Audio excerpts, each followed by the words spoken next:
در ادامه پیازا رو باز دوباره سرخ میکنیم. پیازمون که کمی طلایی رنگ شد موضوع به ابتدا ادامه. اول پیازا رو سرخ میکنیم، بعدی که سیب زمینی رو سرخ کردیم پیاز که سرخ شد بهش میگو اضافه میکنیم. میگو که داخلش تفت خورد بعد میذاریم داخل پیاز. دوستان سلام علیک، خوبین؟ ما امروز برق هم نداریم، امروز میخوایم پلو میگو بیشتری درست کنیم سیفون خیلی خوب.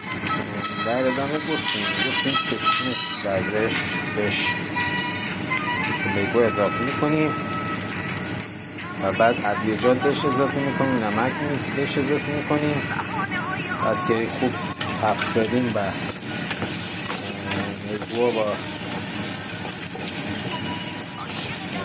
کشمش و زرش بینایی خورده که تفت خورد دیگه زیرش رو خاموش میکنیم. که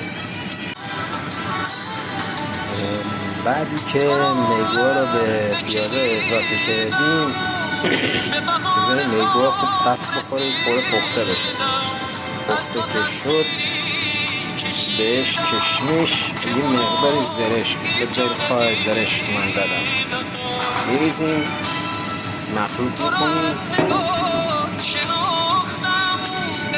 و بذاریم خورده تفت بخوره. زرش با کشمش یه مزه خوبی به غذا میده. امتحان کنید، هم غذاتون رو خیلی قشنگ میکنه هم که خیلی شیک و مجلسی میشه. در ادامه باز دوباره با هم هستیم. در ادامه به آخرین مرحله‌اش که رسیدیم همه رو تیکه تیکه یه مقدار برای یه مقدار مخلفات میگو بریزیم و مخلوط میکنیم و میذاریم که دم بیاد. این از پایان کار.